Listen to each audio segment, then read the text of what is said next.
He once believed that silence would earn him acceptance, that if he simply smiled, lowered his voice, and never brought it up at dinner, maybe they would still love him. Maybe they'd see him as more than just the gay son. But Elias Maddox learned the hard way: silence doesn't earn respect. It erases you. And one day, you wake up to find your name scratched off the family tree. Your story's untold. Your inheritance claimed by those who never saw your worth.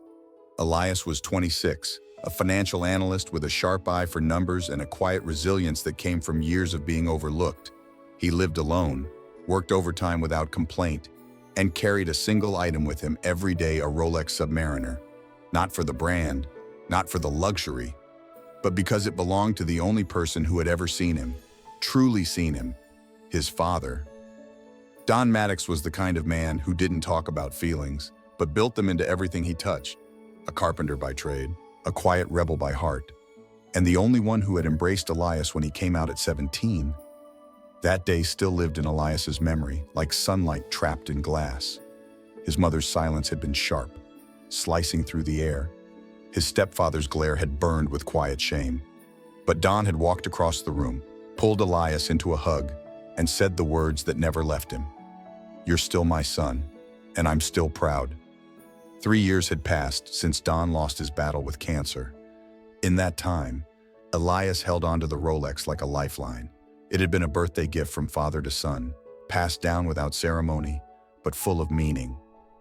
He kept it in his desk drawer, close enough to touch when the world felt too heavy. Then one Tuesday afternoon, while reviewing quarterly earnings, his phone buzzed with an unknown number. Normally, he wouldn't have answered, but something, maybe instinct, made him swipe the screen. "Is this Elias Maddox?" The voice was rough, professional. "Yes."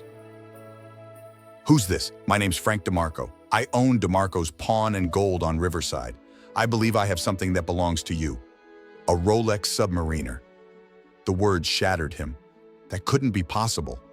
Elias yanked open his desk drawer. Empty. Panic surged through him. The watch, his father's watch, had been stolen. He left the office immediately. His hands shook the entire drive to Riverside. DeMarco's shop sat on a quiet corner, tucked between a closed laundromat and a faded diner, the kind of place most people passed without noticing. But Elias noticed everything. Frank DeMarco wasn't just any shop owner. He had once been a struggling single father. Years ago, Don Maddox had helped repair the roof of Frank's home for free when Frank's son was sick and insurance wouldn't cover the damage.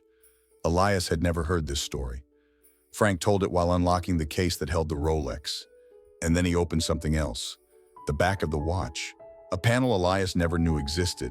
Hidden beneath it was a slip of aged paper, folded tightly. Frank handed it to him with both hands. Elias unfolded the note with trembling fingers. "Eli, if you're reading this, someone's taken what was meant for you. Go to the bank. Box number 612. The key is hidden in my old spirit level. The green one, you know the one." The words stopped him cold.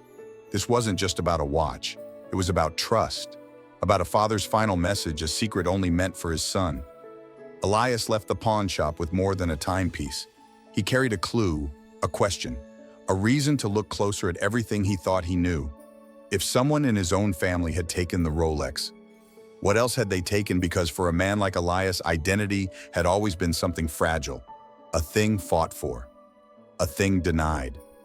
And maybe now, a thing protected by the one man who never made him apologize for who he was. And for the first time in years, Elias didn't feel alone. Not quite. He had a note. He had a mission. And somewhere, hidden behind old tools and forgotten drawers, there was a green spirit level with a key inside, waiting to unlock whatever his father had left behind. For anyone who's ever felt erased, Elias's story is a reminder your truth matters. Even when others try to write you out.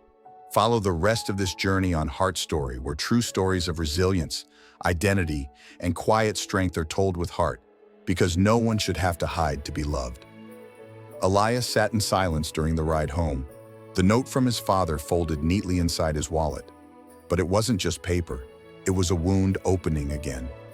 Not because it hurt, but because it reminded him where the pain had started and who had caused it. When he stepped inside the house, it was almost too quiet, the kind of quiet that hummed with secrets. His mother sat at the kitchen table, beside Richard, his stepfather. Tyler was there too, younger by 4 years, exuding the overconfidence of someone who had never been questioned. In front of them were graphs, charts, and bold claims about a startup app that claimed to merge blockchain and mental health. Elias placed the Rolex gently on the table. His hand didn't tremble. "You need to explain this," he said, not as a question, but as a statement of fact. His mother blinked slowly, as if surprised to see him. Richard shifted in his chair, feigning confusion. But Elias wasn't there for a performance. He already knew the truth. He recounted it all: the pawn shop, the report of the theft, the man who had recognized the watch, and finally, the hidden note from Don Maddox, the one thing they didn't count on surviving their betrayal. He didn't need their denial. The silence told him everything. He turned to them, eyes steady. "You didn't think I deserved to keep a memory of my father," he said. "Was it because I'm gay, because I didn't turn out to be the kind of man Richard approves of?" Richard's jaw clenched, his voice low with irritation. "You always play the victim." Elias didn't flinch. He'd heard that before. "I'm not a victim," he said. "I'm a survivor." He didn't wait for more excuses. He left them at the table, frozen in their own silence, and walked straight to the garage. His father's old tools still hung along the wall, rusted, worn, but untouched. Among them was a green spirit level scuffed along the edges, faint pencil marks still clinging to the sides. He held it like an artifact, not because it was valuable, but because it was his father's, and because somewhere inside it, a key had been waiting, back inside his apartment. Elias opened the compartment inside the level. The tiny metal key fell into his hand like something sacred. Box 612 at the bank. He placed it beside the Rolex, both now resting quietly on his desk. Beside them, he saw a photograph he hadn't noticed in days, one of him and his father, taken after a school recital. He had been 15, still trying to figure out the world. His father had stood beside him, not saying much, just keeping his hand on Elias's shoulder, solid, unmoving. Elias had spent so much of his life trying to prove he belonged, to his mother, to Richard, to Tyler. But that picture reminded him he had already belonged to someone, and that someone had trusted him enough to leave behind something the others could never steal: belief. Later that night, as he stared at the ceiling, Elias realized something deeper. The betrayal hadn't come from losing the watch. It had come from learning how little they thought of him, how easy it had been for them to dismiss his place in the family. Because for people like Richard, masculinity came with rules, and Elias had broken all of them. But what they failed to see, what his father had always understood, was that integrity doesn't come from how you walk or who you love. It comes from who you are when no one's watching, from what you do when something is taken from you, and you choose not to become bitter, but better. And that was what Elias had become. The next day, he stood in line at the bank with the key in his pocket and no need for validation. Because the truth was, Elias never needed to be like Richard. He never needed to impress Tyler, and he no longer needed his mother's approval. He only needed the truth and the strength to keep choosing himself even when others wouldn't. Because sometimes, the most powerful thing a person can do is quietly, steadily walk back into their story and write the ending themselves. Elias stood before the vault, with a stillness that masked the war inside him. The key in his hand felt heavier than it should, an inch of metal carrying a decade of silence, rejection, and the only promise that had never been broken. The safety deposit room was quiet, padded with the hush of discretion. A banker guided him to box number 612 and left without a word. Elias inserted the key. The lock clicked open, smooth and deliberate, like a door that had waited patiently to be unlocked. Inside the box were 3 items: a thick envelope, a small black ledger bound in cracked leather, and a folded letter sealed with a single piece of clear tape. Elias opened the envelope first. It contained government-issued bonds, marked with maturity dates and figures he knew how to read instantly. Their combined value wasn't astronomical, but they were secure enough to offer independence, enough to build something from scratch. Next, he opened the ledger. It was a list of debts owed to Don Maddox over the years. Some were small neighbors who never paid for repairs. Others were larger contractors who vanished mid-project, employers who withheld pay, The total was just under $50,000. Every name was followed by a date, and in some cases, a brief note, promised to return, never did. Finally, he opened the letter. The paper had yellowed slightly, and the handwriting was familiar, sharp, steady, and always written in blue ink. Eli, you're the only one I trust with this, not because you're my eldest, not because you're perfect, but because you understand that value isn't always loud. You don't chase illusions. You don't pretend to be more than you are. You see people. You remember where you came from, and you never needed a spotlight to shine. These bonds are yours. So is the ledger. I didn't leave you these things so you could live richly. I left them so you could live freely. Freedom is time, son. Time to love who you love. Time to walk your path without apology. Time to be the man you are without shrinking, without asking permission. If that boyfriend of yours is still borrowing money and not paying it back, ditch him. You deserve better. Elias smiled through tears. His father's voice was there, between the lines, practical, grounded, and deeply kind. There was no sermon, no forced advice, just a reminder that he didn't need to perform masculinity, didn't need to fit anyone else's vision of success, and most of all, didn't need to be afraid of living his truth. He folded the letter carefully, placed it back in the box, then closed it with a reverence usually reserved for sacred things. On the drive home, the world looked different, not because the streets had changed, but because Elias was no longer carrying shame. He wasn't seeking approval anymore. His father had given him something no one else in his family ever had: unconditional belief. At home, he sat beside the window as dusk settled across the city. He thought of every moment he had apologized for existing, every time he made himself smaller to fit someone else's comfort, every piece of his identity he had tried to soften. And then he thought of the letter, "Time is freedom." That was the inheritance his father left behind. Not just bonds or ledgers, but the permission to take up space, to stop waiting for others to see his worth, and instead live like it had already been proven. Because maybe the greatest legacy a parent can leave is not wealth, but clarity. Not protection, but permission. Not a plan, but a quiet confidence that says, "I see who you are," and that is enough.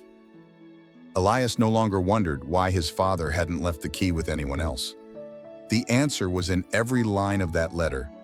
It had never been about favoritism. It was about trust. Trust that Elias wouldn't waste what was sacred. Trust that he'd use what was left not to conquer but to build. And maybe that's what makes a life worthy. Not just what you keep for yourself, but what you do with the love you're given, even if it comes too late, even if it comes only from one person, even if you have to carry it alone for a while.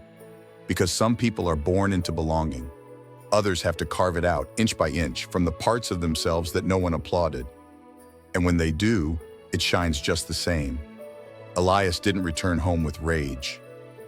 He returned with resolve, the kind that doesn't speak loudly, but moves quietly and deliberately, like someone who no longer has anything to prove, only something to finish. He spent the next 2 days reviewing the ledger, contacting names, filing legal claims, not as a threat, but as a right. The debts owed to his father weren't just about money. They were symbols of a man who gave more than he took and never asked for repayment. Now, Elias asked for what was due, not to enrich himself, but to honor the memory of someone who had always believed in fairness. When he called Diane Vasquez, a lawyer with a reputation for efficiency and zero tolerance for nonsense, he didn't mention his family. He didn't explain his identity. He simply presented facts. And Diane responded not with questions, but with action. Within 6 weeks, the picture changed. More than $43,000 were recovered. The bonds, now liquidated, added another $127,000 to his account. Quiet, steady gains, no headlines, no applause. Meanwhile, Tyler's app, a revolutionary platform backed by buzzwords and overconfidence, collapsed. The branding had been polished, the pitch perfect, but there was no product, no users, no real innovation. Just a borrowed dream dressed in sleek design. It unraveled the way illusions always do, quickly and without mercy. Elias didn't gloat. He didn't need to. Instead, he returned to the house he used to call home. He didn't bring lawyers or accusations. He brought boxes and silence, the kind that fills every room like a mirror. His mother watched from the hallway. Richard lingered at the edge of the kitchen. No one spoke. He walked into his old room, now partially converted into Tyler's home office. Some of his belongings had been moved, others discarded. He found the picture frame of him and his father at 15 tucked behind an old printer. He packed it with care. Then, before leaving, he stood by the doorway and spoke, not loudly, not angrily, but with finality. "Mom," he said, "I used to wish you'd see me. The real me, not the version that made Richard comfortable. I thought if I just waited long enough, you'd come around." She looked down, said nothing. "But I don't need that anymore," Elias continued. "I just need the truth. And my freedom?" No one followed him to the door. No one stopped him. Outside, the sun cast long shadows across the driveway. Elias placed the last box in the trunk and closed it gently. For a brief moment, he looked back not with regret, but with clarity. It was never about revenge. It was about reclamation, not of objects or even money, but of dignity, of presence, of space that had been denied and now reclaimed by someone who no longer needed permission to exist. Later that night, Elias sat on the floor of his apartment, surrounded by the boxes. He unpacked slowly, deliberately. He found the green spirit level, the old ledger, the letter. He placed them on a shelf, not hidden, not tucked away, but visible, present. He thought about all the times he had made himself small, thinking that silence would earn peace, that if he just stayed quiet enough, maybe his family would forget he was different and love him for it. But peace built on erasure isn't peace, it's exile. And love that requires you to disappear is not love, it's convenience. What Elias had found was something better, not just justice, but voice, not just closure, but understanding. And the quiet truth that when people finally see who you are and what you've endured, sometimes they won't apologize. But that doesn't mean you're not owed something. It doesn't mean your story isn't worth being told. Because some victories don't come with applause. They come with boxes packed in silence, with bonds cashed in legally, with debts collected one name at a time. They come when you stop explaining yourself and simply stand where you've always belonged. Not everyone gets the apology they deserve, but everyone deserves the chance to live without needing one. The house stood at the edge of a quiet street, not grand, not modern, just solid, weathered, and full of light. Elias knew it from memory. The porch creaked the same way it did in his childhood. The backyard still held the faint shape of his father's old vegetable beds, long since overgrown. He walked through the front door not as a visitor, but as someone finally returning home. It was the house where Don Maddox had lived most of his life. After his death, it had stood untouched, wrapped in legal limbo. But now, thanks to the bonds, the recovered debts, and the letter, it belonged to Elias. There were no expensive renovations, no dramatic transformations, just slow restoration. He sanded the wood floors himself, repaired the cracked window panes with patience, hung his father's tools on the same hooks in the garage, now polished and placed with care. The most sacred item was the table, built by Don when Elias was still in middle school. It had hosted dinners, school projects, and quiet moments no one else had seen. Elias brought it back to life with linseed oil and memory on it. Each evening he placed the Rolex, not as a timekeeper, but as a symbol. Time wasn't just passing anymore, it was his. At night, before sleep, he looked at it and remembered he no longer had to ask permission to exist, no longer had to bend himself to fit. His father had given him the kind of inheritance no legal document could match, the belief that Elias had always been enough. But Elias didn't stop there. From the funds his father left, he created something lasting, a scholarship fund. It wasn't large at first, but it had a name: Time Is Ours. Its mission was clear: support LGBTQ+ youth who had been abandoned or displaced after coming out. Not just with money, but with a message: you are not alone, and your future is still yours. The first recipient was a 17-year-old boy named Nico. Elias met him at the award ceremony. Nico was soft-spoken, his sleeves pulled down past his wrists, his eyes darting with uncertainty. But when he stepped up to the podium, holding his certificate, his voice steadied. "My parents kicked me out when I told them the truth," he said. "I thought I had no one." But this scholarship, this is the first time someone believed I deserved to dream. Then he looked at Elias and added, "You did what my parents never did. You believed I should live." Elias didn't speak. He only smiled. Because he didn't need to say, "I've been there." The look in his eyes already had, later. As the crowd dispersed and chairs were folded away, Nico came over and whispered, "I used to think being like me meant being alone." Elias knelt, placed a hand gently on the boy's shoulder and replied, "It doesn't, not anymore." That night, as stars pressed against the window glass, Elias wrote in a notebook he kept by his bed. No numbers, no to-do lists. Just this: I no longer live in fear of rejection. I live in the legacy of belief. I live for every kid who's still waiting for someone to say they matter. And with that, Elias turned out the light, because there are people in this world who will try to define you by what they fear. But there are others who will see you completely and leave you the tools to build a life without apology. The question is, who in your life saw you before you saw yourself? Comment their name below and let the world know they mattered.